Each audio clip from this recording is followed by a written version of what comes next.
Hey, Phil. You're up. So, what's the best advice you ever got, Christy? Oh my gosh. The best advice I ever got was someone told me to do the work that you love doing so much that you would do it for free, but that you're so good at it that people want to pay you to do it. And I have kept that philosophy throughout my entire career, business. And if you don't love what you're doing, it reflects and it shows and it never works out. Who So, told you that? When did you get that? How soon in your career were you? oh my gosh, I was probably 10 years into my career and I met a gentleman who did project management training. He had been in the military. He was probably, by the time I met him, he was in his 60s.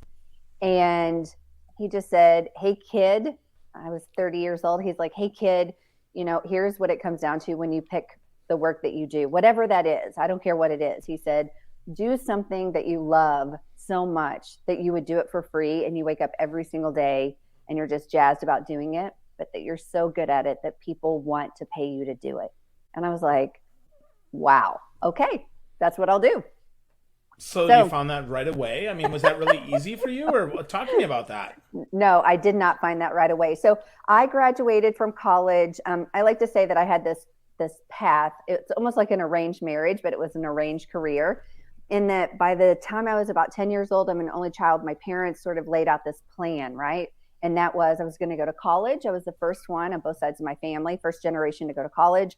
I was going to graduate. I was going to get this amazing job in corporate life. And then the rest would be history, right? And it didn't work out that way. I mean, I followed the plan completely, and 10 years into corporate life, I hated it. I started my career in sales and then moved into the corporate office, and I was heading up a sales training program for brand new college graduates. And then I sort of moved into management and leadership. And 10 years into that life, I was burned out. I was exhausted. I didn't have a life. I loved what I did, but I didn't love where I did it. And I was standing in Wichita, Kansas in January. That's never the place to go in January. And I asked a group of 35 managers, what they did outside of work for fun. And while they were introducing themselves and going around telling me about their hobbies and their fun, I had this epiphany that just descended on me like this black veil. And I was like, I have nothing to share. I have nothing to share that I do for fun, because I would leave on Mondays, come home on Fridays, unpack, repack, spend a little time with my husband because we were newly married, and I would leave again on Mondays. And I was like, something has to change. So I went back to work, and I had a meeting with my manager, and I was like, "Hey, this is my epiphany." And I said, "I need more work-life balance." And he said, "There is no." And I was like, wow, like basically this is what you've signed up for. And so I went home and I told my husband, and my husband's like, "Why don't you become a consultant?" And I was like, do people do that? Like, can I just do that? And 6 months later, I put the plan together. And 6 months later, I left corporate life. All my friends thought I was crazy. It came with tremendous guilt that I felt like I had this amazing life and things that my parents and my family would have wanted. And yet I was throwing it all away, right, to go chase some dream. And people would say, "What happens if you fail?" And I said, the worst thing that could ever happen is I go back and get another job. That really was my backup plan. And that was 20 years ago. I said, if it stopped being fun or I stopped making money, I would go back. And I have not done that yet. So far it's worked out for me. Wow. So, you never bounced back into corporate? I didn't. But you know what I did was I came out of corporate and immediately started working with corporations. So I felt like I was back in corporate, except on my terms. That's what I wanted, right? I mean, it wasn't about the money. It was about the flexibility and the freedom to pick and choose what I wanted to do, when I wanted to do it, and to have the freedom to say no. That was really what I wanted and why I started a consulting business. Yeah, Wow. Wow. I That's know. awesome. Good for you. Yeah, That's really thanks. good. Yeah, no, that's super cool. But I think one of the things that resonated with me that you said there is it was where you were doing it, and but yet you talked about your boss. So do you really think it was where you were doing it or who you were doing it for? I think probably a little of both. At the time, I worked with all males. I worked with all males, and I was the only woman. And, I was expected, because I was newly married and I had no children, I was expected to do all of the travel. because I didn't have a family, right? And I say that 20 years ago, lots of things have changed in the last 20 years, but that's how it was seen and reflected in Yeah. that I did not have a family. And so therefore I should step up to the plate and I should do this. And it was a tremendous burden. And I'll say this, I did a lot of it to myself. So I had moved from sales into the sales training role. I wanted to prove myself. I wanted to make my mark. I went to get all the certifications. I was a certification junkie. It really became my sense of security that if I knew more, was certified in more, could do more, it assured me a job. And I think that we do that when we're in corporate life, right? We're always trying to build up so that they can't get rid of us. And finally, after 4 years in this job, I was like, I don't know that I want this life anymore. Like I looked at where my job would be going. And it was either on the human resources track or I could leave and get back into sales management. And neither of that felt good to me. I loved developing people. I loved helping people get out of their own way and showing them the possibility of what they could do with their life, with their career, with their sales territory. I loved doing that. And so neither one felt like a good path for me. And I didn't really see a path. And I was like, I'm going to blaze my own path. That's what I'm going to do. Awesome. Yeah. Awesome.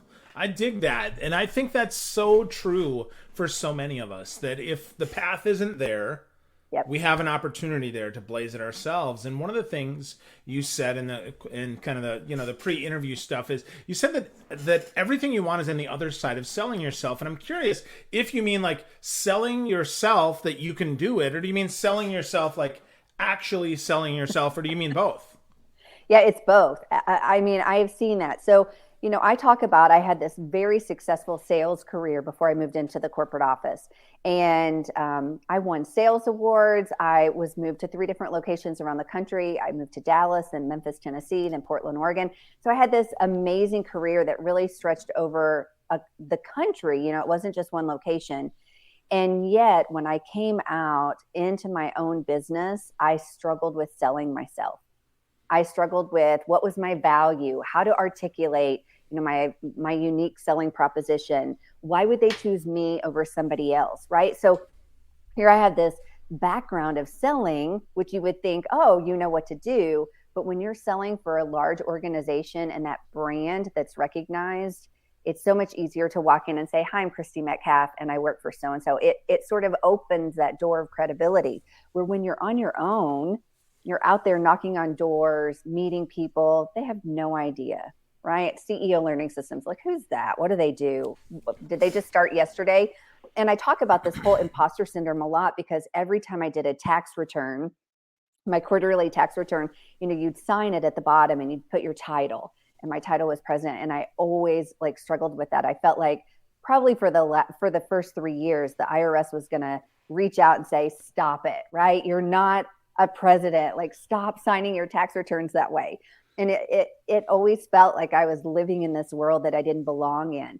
And so I'm really passionate about helping those people who work in the corporate world, who transition into business ownership, really learn how to sell. It's, many times they see it as sleazy or manipulative or slimy. It's not any of that, right? It's really helping them achieve what they ultimately want to achieve or a problem that they want to solve.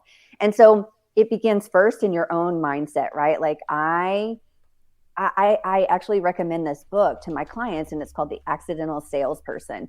And the author talks about there is none of us that probably envision going into sales as a career, right? No 8-year-old dresses up like a salesperson on Halloween. They dress up as astronauts and police officers and firefighters and princesses, not a salesperson. And so we accidentally fall into this role. And if you're a business owner, then your number one role is a salesperson, right? You are the person that is going to bring in the money to your business. And it's the oxygen of any business, whether small or large. So I think you have to mentally accept that. This is part of my role. Then the second part of that is anything you want is on the other side of selling. And I take selling, not just selling a business and a product, but a much bigger view of it, as in, you have to sell yourself to get into a college or university. You have to sell yourself to land a job. You have to sell yourself in order to get a promotion, to get married, to date, to meet a partner. Anything in life is about selling yourself. And if you can't do that and you can't do that well, then you will never achieve or have what you ultimately want to do. Wow. Yeah. For sure, right? I mean Yeah. that's so obvious when you say it out loud, but yet it's Yeah. so often overlooked. So let's break this apart here. Let's find out, how do we do that. So what's the first step, Christy? Like, what do people need to do if they're getting started? Right? Okay, yep, I'm in. I'm going to do this. Now Right. what? Yep. Yeah, the first piece of it is to truly accept that your role is in sales. And so many of the clients that come to work with me, they've invested thousands of dollars in Facebook ads. They have, set on social media. They've done that whole thing, right? And I talk about there's a difference between having a digital business and a digital presence, right? A digital presence is we all need it because the web is not going away. And it's the first thing that the potential clients go and see if you're credible. There's so much noise and garbage out there in the world like that gives you a credible feel and look. So the professionalism has to be there. But a digital business is totally something different. Amazon has a digital business. We go on to their website, we make purchases, it's delivered.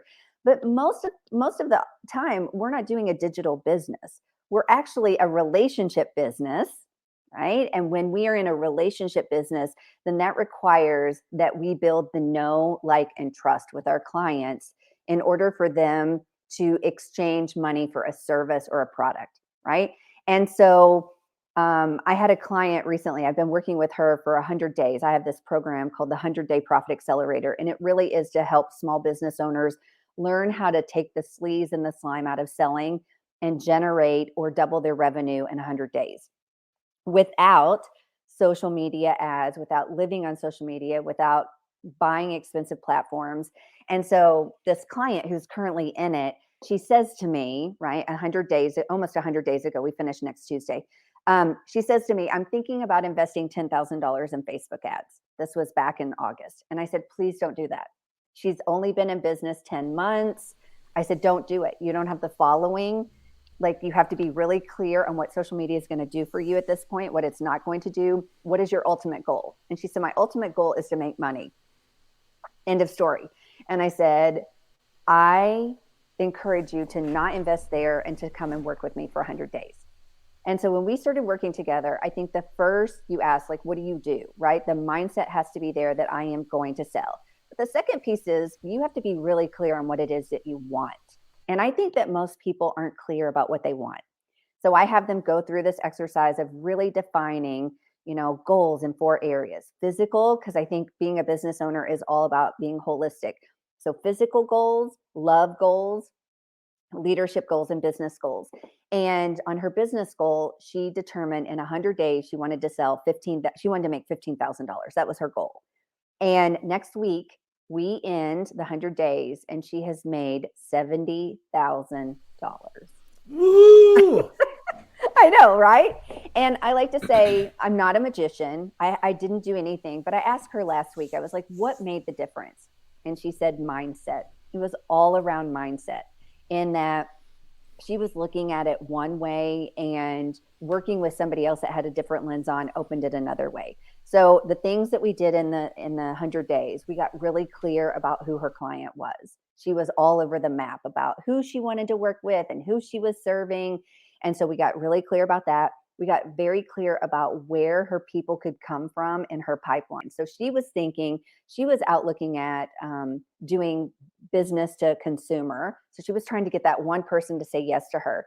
She had come out of a corporate job. She was an executive. She's actually trying to help other women get to the executive ranks.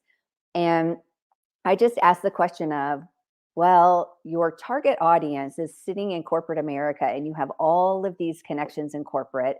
Why not use them as your pipeline? And she was like, oh. So she dug in and started networking again with her senior HR people, presenting it as, you don't have the capacity and the manpower to really mentor these women. Let me do that for you. And as soon as she said that, doors started opening.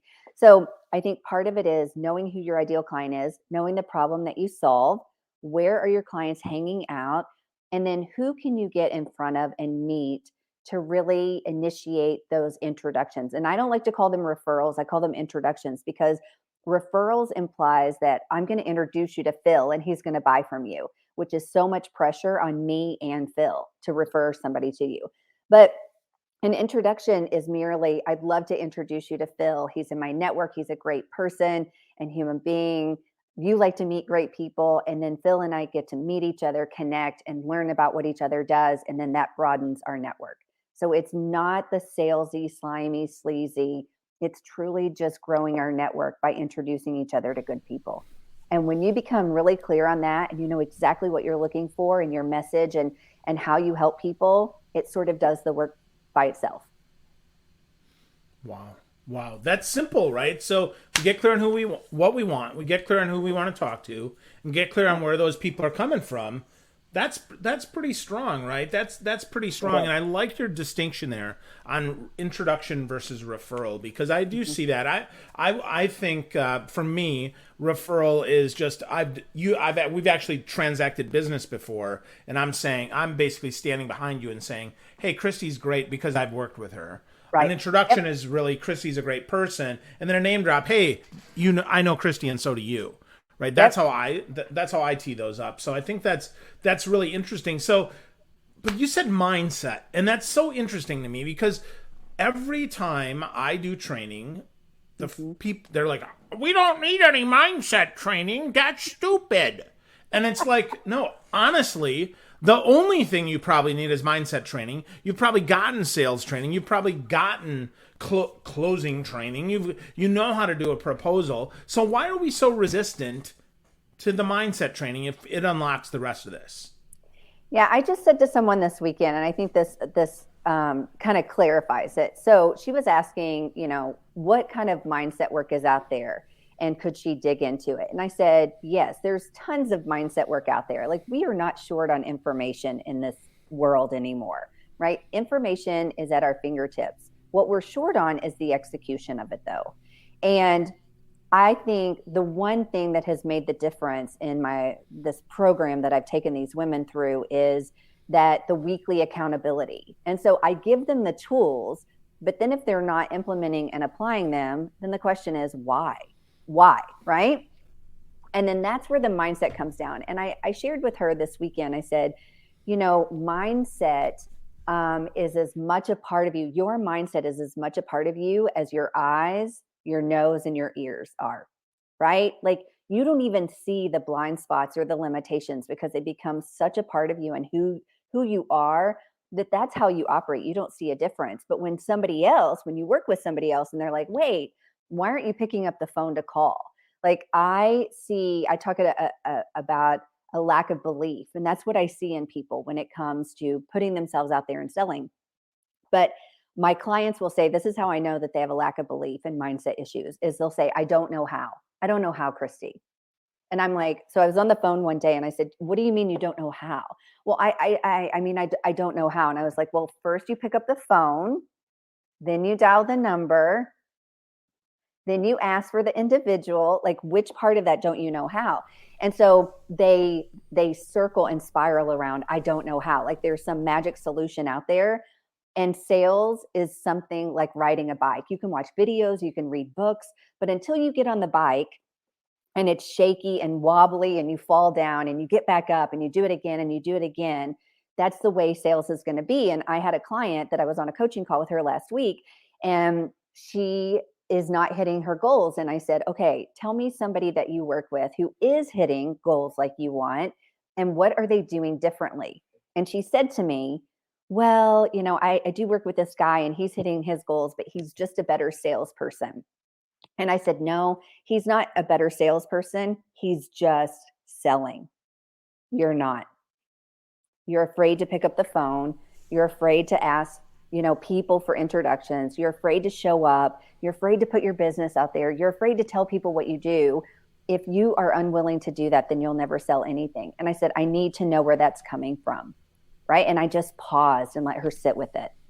And, it took her a couple minutes. And then she said, I'm scared of being rejected. And I said, rejection is just part of the process, right? Commit to the outcome, not to the process. If I were giving you $100 per no or per rejection, you'd be like, woo, bring it. But I literally said to her, the no is just a word. You're making it into something else. Like you're making the no bigger than it is. No, okay, keep going. But no, I said, tell me what no means to you. And she says that I'm not good enough, that I'm not smart enough, that I'm not capable enough. That's where the mindset comes out, right? Oh, okay. It doesn't mean any of that. It just means they didn't like your proposal. It wasn't the right time. You're not the right fit. There's somebody else out there. Like, keep going. And then she was like, oh. So this week, we just had her call this morning, and she was like, I appreciated your honesty last week. And I said, I wouldn't be doing my job if I wasn't honest, right? I want you to be successful. And every single person that I work with has everything they need to be successful. I was actually telling her this morning that I love acorns. I'm totally fascinated with acorns because inside acorns are little oak trees just waiting to sprout. Like everything that an oak tree needs to be a mighty oak is all wrapped up in an acorn. And I feel like we are that exact same way, right? Everything we need to be successful in life, in business, whatever, we already have it inside of us. We just have to let it grow. Wow. That's awesome. And that's inspiring. And that's good stuff for folks to take home, right? Be the acorn and recognize that you are the acorn and that you have that deep inside of you. So, Christy, if you had one more thing that you wanted to leave people with, one more bit of truth, if you will, that you've seen from all of your coaching and all the awesome work that you've done, what would it be? Wow. I would say just to believe in yourself, right? Anything is possible if you truly believe it's possible. And if you believe it's possible, you will find ways to open doors, move mountains. If you truly believe that it's possible and you don't allow that nasty demon in your brain to take over, you will find a way. Like anything is possible and you can find a way, but we default into listening to why you? Why would you be the one to do it? And I just see it come out over and over. Anybody who's been successful in life and in business, they're not special. They just kept doing it. And you have that special gift too. And the one thing that I guess I would truly leave with is, your thumbprint, your fingerprint is truly unique. No one else on this planet, 7.5 billion people on this planet, you were the only one with that thumbprint. And that is for a reason and a purpose. And so show up like you are special and you believe that you're here for that purpose. Awesome. Anything is possible, friends. And show up. Believe in yourself because you have a special purpose. And then keep doing it. You said that too. So that's consistency. Yeah. Keep being consistent. So, Christy, if people want to connect with you and they want more of this awesome stuff that you shared today, where would they go? How would you like them to connect with you? Find me on LinkedIn, Christy Metcalf, CEO Learning Systems. I put videos out there, content out there. Reach out to me. Tell me what you're struggling with. Tell me if you're not making money. I love that. I have a client that refers to me as her money guru. And I really do love people making money because when they see they can do it, it gets them excited and confidence grows and then they make more of it. And when you make more money, money's not a bad thing. You change the world. That's what I believe. There you go. So find Christy Metcalf on LinkedIn, check out CEO Learning Systems, and get to know her. Christy, we connected because of Deb Coviello, and I'm super grateful for that. And I'm super grateful that when I wished you a happy birthday a couple weeks ago, even though it wasn't your birthday, you still played with me and you hung with me. So I appreciate you, my friend. Thank you so much for sharing some awesome stuff today. You're the best. Thank you so much for having me on the show. I appreciated it. My pleasure.